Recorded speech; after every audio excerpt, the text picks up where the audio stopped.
Tempelkan isolasi pada botol. Gunakan spidol untuk membuat garis yang menunjukkan ketinggian air. Isi baskom dan galon dengan air. Kemudian, masukkan selang sekitar setengah galon tersebut. Lalu, letakkan galon tersebut dalam keadaan terbalik di dalam baskom. Ambil napas secara normal dan hembuskan melalui selang. Gunakan skala pada galon untuk menentukan volume air ruang yang terpakai untuk napas yang dihembuskan dalam galon. Lakukan lari-lari kecil hingga 2 putaran. Isi baskom dan galon dengan air. Dan masukkan selang sekitar setengah galon tersebut.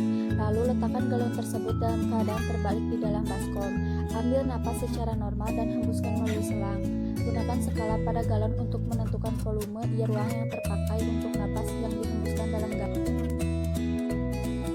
Tinggi badan 154, berat badan 44, dan kapasitas pita paru sebelum olahraga 3 liter atau 3000 ml, dan kapasitas pita paru sesudah olahraga 3,5 liter atau 3500 ml. Jadi, ketika saya melakukan aktivitas, hembusan yang saya lakukan lebih sedikit keluarnya dibandingkan dengan hembusan bernapas saya ketika tidak melakukan aktivitas. Menurut Sumarjo, pada tahun 2009, sistem respirasi atau sistem pernapasan merupakan organisasi organ yang berfungsi untuk bernapas. Hubungan kerja sistem ini mencakup hidung, tenggorokan, cabang batang tenggorok, dan paru-paru. Apa pengaruh jenis kelamin terhadap kapasitas paru-paru?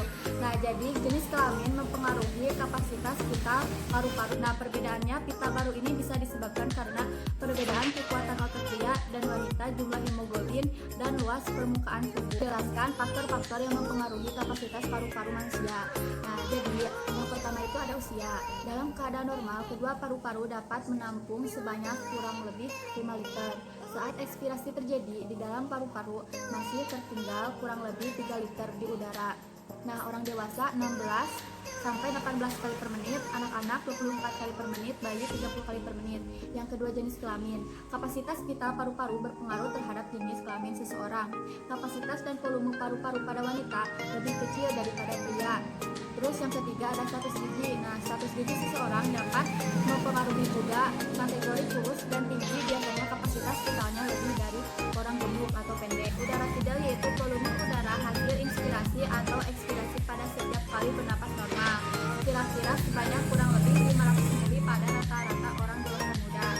Nah, udara suplementer adalah udara cadangan ekspirasi, yaitu udara yang masih dapat dikeluarkan secara maksimal setelah ekspirasi normal.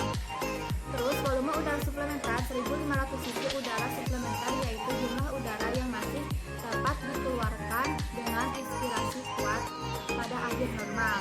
Nah, keadaan normal sebanyak kira-kira kurang lebih 1200 ml udara komplementer, yaitu volume udara ekstra yang dapat diinspirasi setelah volume tidak, biasanya kurang lebih 3000 ml. Nah, kapasitas pita udara pernapasan yaitu kapasitas vital sama dengan volume cadangan inspirasi ditambah dengan volume tidak dan volume cadangan ekspirasi. Nah, kapasitas pita ini adalah jumlah udara maksimum yang dapat dikeluarkan dari paru-paru seseorang. Berapakah jumlah volume